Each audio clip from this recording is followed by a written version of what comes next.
અમરેલીના ખાંભામાં પણ ભારે વરસાદથી જળબંબાકારની સ્થિતિ સર્જાઈ છે। ખાંભા નાગેશ્રી નેશનલ હાઈવેની તસવીરો સામે આવી છે, જ્યાં હાઈવે બંધ થઈ જતા અનેક વાહન ચાલકો અહીં અટકી પડ્યા છે।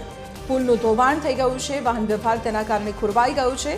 ભારે વરસાદને કારણે અમરેલીના 20 જેટલા ગામો સંપર્ક વિહોણા થઈ ગયા।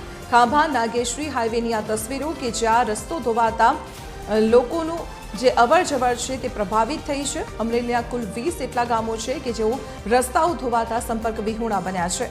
રાણીકપરા પાસેનું આ ડાયવર્ઝન અમે આપણે બતાવી રહ્યા છીએ। વરસાદના વહેણ વચ્ચે રસ્તો ધોવાઈ ગયો છે।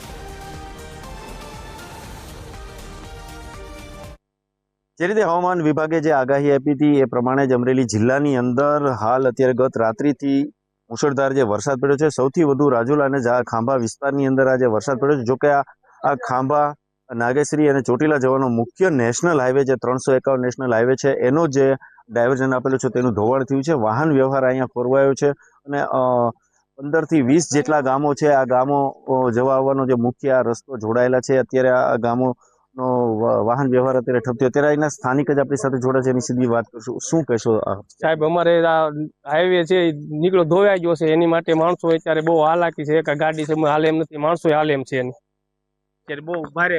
શું કહેશો તમે? આ સાહેબ આ ઓછો કાલ 4 વાગ્યાનો વરસાદ શરૂ છે તે આજ સવાર સુધી વરસેલો છે 24 કલાક। એટલે આ ઓછો 10 થી 12 ઇંચ વરસાદ પડેલો છે। એટલે માણસો તો હાલે એમ કઈ છે નહીં, આમ 10-12 કિલોમીટર ફરીને જવું પડે।